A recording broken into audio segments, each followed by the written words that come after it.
नमस्कार साथियों, स्वागत है आप सभी का अंकित इंस्पायर्स इंडिया पर। मैं हूं अंकित अवस्थी। बांग्लादेश और चीन नजदीक क्या आने लगे। भारत ने बांग्लादेश को लेकर नीतियों में कई परिवर्तन किए। सबसे बड़ा परिवर्तन तब नोटिस हुआ जब भारत ने 12 साल बाद एक ऐसी स्थिति बनाई कि एक कैबिनेट पूर्व मंत्री को भारत का हाई कमिश्नर बांग्लादेश के अंदर नियुक्त करके भेजा। यह घटना पूरी दुनिया के अंदर एक मैसेज के रूप में गई कि भारत बांग्लादेश को कितना प्रायोरिटी पर रखकर चल रहा है, क्योंकि भारत और बांग्लादेश के बीच बड़ी तलखी का चाइना ने बहुत लाभ उठाया। चाइना डायरेक्ट भी यूनुस के संपर्क में था और बाद में अब तारिक रहमान के और पाकिस्तान के थ्रू प्रॉक्सीज तो इन्होंने बहुत सीखी। अब इसी बीच में एक नया चैप्टर ऐड हो गया है और वो ये कि जिन शेख हसीना के चलते, क्योंकि शेख हसीना भारत चली आई थी, जिनके चलते भारत बांग्लादेश के संबंध खराब हुए, उन्होंने रॉयटर्स को अपने एक्सक्लूसिव इंटरव्यू में यह कह दिया है कि वो इस दिसंबर बांग्लादेश वापस चली जाएंगी। क्या यह भारत के द्वारा शेख हसीना को वापस बांग्लादेश भेजने की रणनीति है, या फिर शेख हसीना खुद परेशान होकर जाना चाहती हैं? ये आज के सेशन में हम समझेंगे। और अगर ऐसा हुआ तो जिन छात्रों ने शेख हसीना के पूरे अस्तित्व को मिटाने के लिए बांग्लादेश को पूरा हाग के हवाले कर दिया था, उस बांग्लादेश में क्या होगा? क्या वहां पर अब छात्र प्रोटेस्ट फिर से होने लगेंगे? क्या बांग्लादेश में शेख हसीना को जाते ही फांसी की सजा हो जाएगी? क्या बांग्लादेश के अंदर अवामी लीग के कार्यकर्ता जो वापस लौटेंगे, इनके खिलाफ फिर से जुलूस निकलेंगे? क्या शेख हसीना को डेथ पेनल्टी सुना दी जाएगी? इस पूरी चर्चा को आज आपके साथ हम कर रहे हैं। ऐसा इसलिए क्योंकि शेख हसीना भारत क्या लौटी, भारत और बांग्लादेश के संबंध खराब हो गए। शेख हसीना का भारत आना हुआ भारत की रणनीतिक कुशलता, भारत की विदेश नीति पर तमाम सवाल खड़े होने शुरू हो गए। फाइनली शेख हसीना का यह अनाउंसमेंट कई तरह के मायने लेकर आता है जब उनका यह कहना हो कि वो इस दिसंबर भारत से निकलकर बांग्लादेश जा रही हैं और कोर्ट में सरेंडर को तैयार हैं, और वही नहीं, अवामी लीग के कई बड़े नेता उनके साथ वापस लौटेंगे। यह हेडलाइन है जहां पर इन्होंने अपनी तरफ से रॉयटर्स को यह कहा कि मैं ही नहीं, मेरे साथ कई पार्टी के सीनियर नेता जो हैं, इन्हीं के पार्टी के कई सीनियर नेता बांग्लादेश वापस लौटेंगे। हमने शेख हसीना पर कईयों बार सेशन किए हैं, आपको थोड़ा सा फिर से भी याद दिला देते हैं। बात 2024 की है जब शेख हसीना मेजॉरिटी पोल्स जीतकर आई, 2/3 से ज्यादा मत लेकर चौथी बार प्राइम मिनिस्टर बनने के लिए तैयार हुई। जब fourth straight term Sheikh Hasina जीत रही थी, उसी समय पर बाइडेन अमेरिका के अंदर इनसे एक आइलैंड मांग लेते हैं। कहते हैं कि बंगाल की खाड़ी में हमें एक आइलैंड चाहिए। शेख हसीना इस बात के लिए इनकार कर देती हैं। इनकार करती हैं तो साफ साफ ये तो खैर अब ओपन सीक्रेट सा है कि अमेरिका ने इनके यहां के लोकल आंदोलन को इतनी हवा दे दी कि सरकार ही हिला दी। सब इसके गवाह हैं कि कैसे एक छोटे से आरक्षण के मुद्दे पर, जिसमें फ्रीडम फाइटर्स के बच्चों को 33% तक बांग्लादेश की जो सर्विस कमीशन है उसमें आरक्षण देने का फैसला था, उसके खिलाफ पूरे देश में दंगे भड़क उठे। जबकि बांग्लादेश सरकार ने वो फैसला पलट दिया, बांग्लादेश के अंदर रिजर्वेशन कोटा को ऑलमोस्ट समाप्त कर दिया, केवल 7% छोड़ा।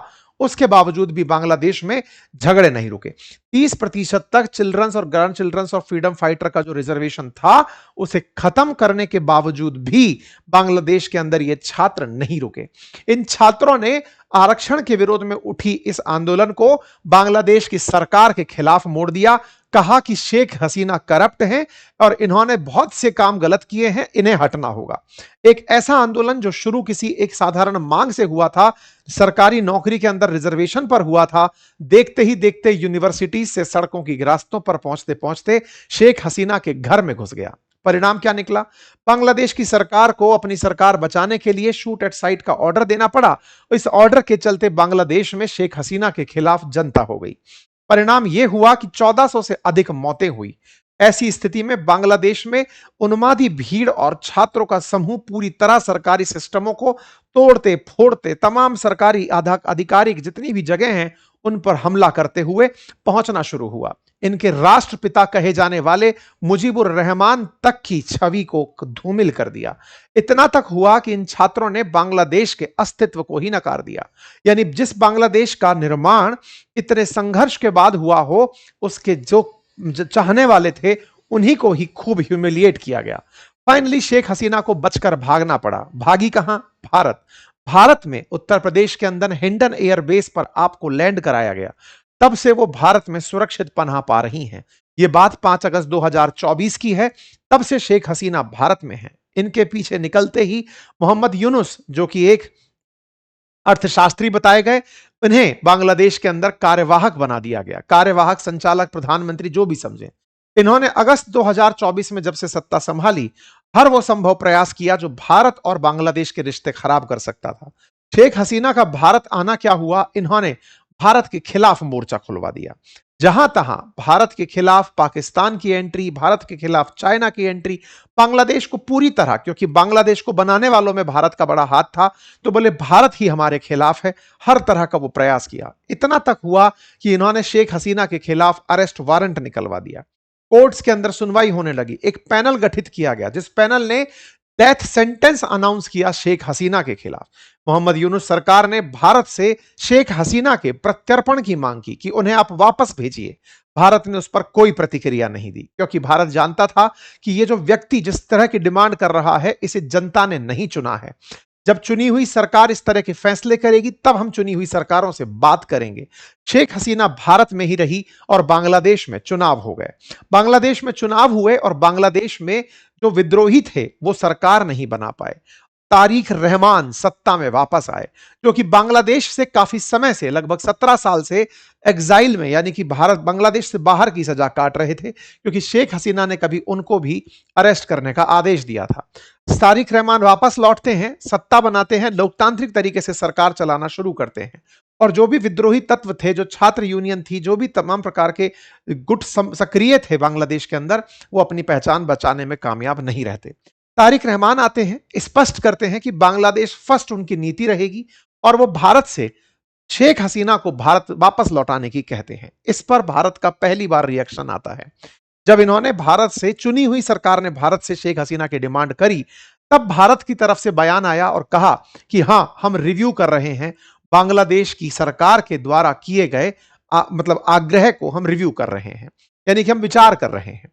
ऐसी स्थिति में अप्रैल 2026 को भारत का ये जो रिव्यू है, शायद शेख हसीना को जुलाई आते आते समझ में आ गया होगा कि भारत की विदेश नीति में अगर चुनी हुई सरकार ने मुझे मांगा है, तो ये हो सकता है मुझे वापस भेज दें। इसी बीच में शेख हसीना ने रॉयटर्स को इंटरव्यू देकर के भारत को भी रिलीव कर दिया और बांग्लादेश को भी आश्वस्त कर दिया कि मैं इस दिसंबर बांग्लादेश वापस आ रही हूं।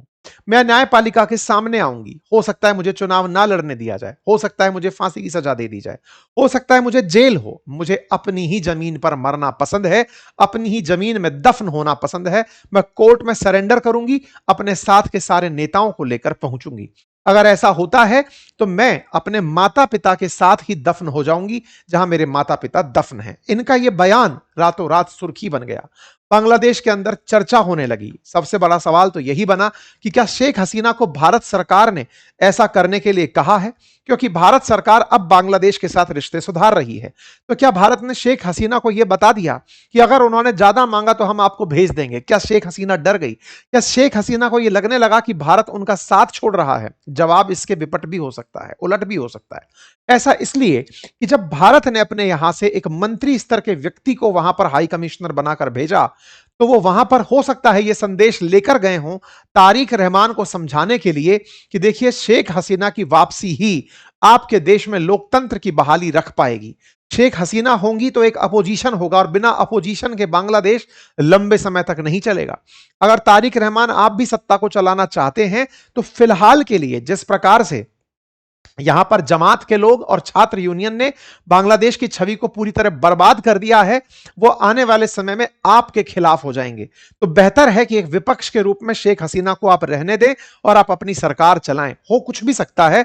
हो सकता है कि भारत ने ही दोनों के बीच में समझौता कराया हो कि आप कोर्ट के सामने प्रेजेंट होना, और फिर कोर्ट आपको एक बार के लिए चुनाव लड़ने से रोकेगी, आप चुनाव मत लड़ना। आपके बिहाफ पर पार्टी तो कम से कम वापस रिवाइव हो जाएगी, यानी कि अवामी लीग तो फिर से सत्ता के लिए लड़ाई करने निकल पड़ेगी।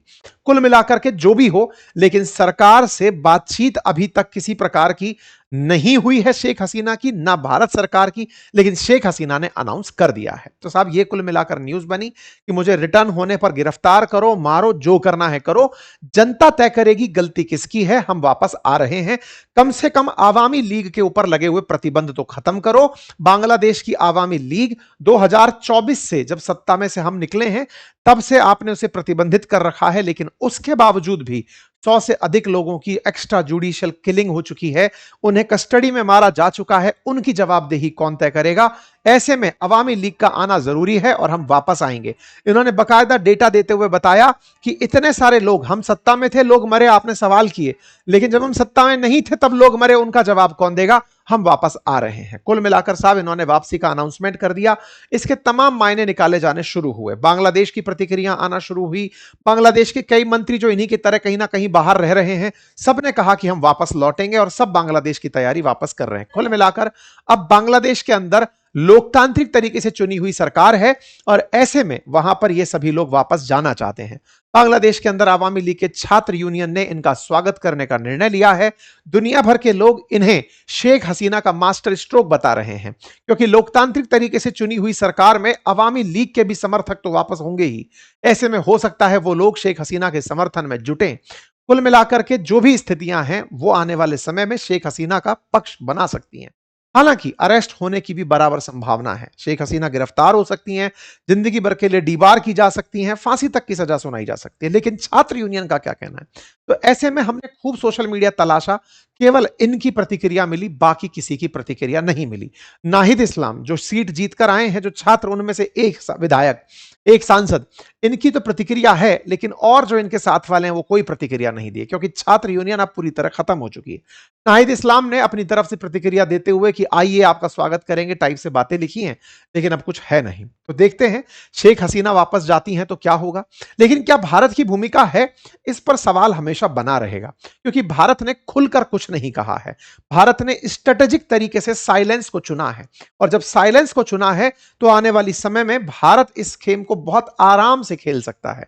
मतलब इस तरह से कि हमने बांग्लादेश की सत्ता जो है उसके साथ भी रिश्ते खराब नहीं किए और शेख हसीना के साथ भी खराब नहीं किए। आज तारिक रहमान के सामने शेख हसीना को लौटाकर भारत बांग्लादेश के रिश्ते बहाल किए जा सकते हैं, और शेख हसीना को 2 साल तक जीवन यापन करने की जगह दी, शरण दिया, तो आने वाले समय में जब भी आवामी लीग बांग्लादेश में सत्ता में आएगी तो वो कम से कम भारत के पक्ष में निर्णय लेगी। कुल मिलाकर भारत के दोनों हाथों में अब आने वाले समय में लड्डू दिखाई दे रहे हैं, यानी कि आवामी लीग भी आपके साथ और तारिक रहमान भी। बाकी आप लोगों को क्या लगता है, अपनी राय कमेंट बॉक्स में जरूर बताइए। चैनल पर नए हैं तो सब्सक्राइब कर लीजिए। हमारा कम्युनिकेशन मास्टरी प्रोग्राम जो पर्सनैलिटी डेवलपमेंट के लिए है, उस पर कूपन कोड अंकित 33 यूज करके कोर्स में 33% डिस्काउंट प्राप्त करते हुए इस पूरे मॉड्यूल के साथ 1 साल के कोर्स को करिए, अपने पर्सनैलिटी में 4 चांद लगाइए। धन्यवाद।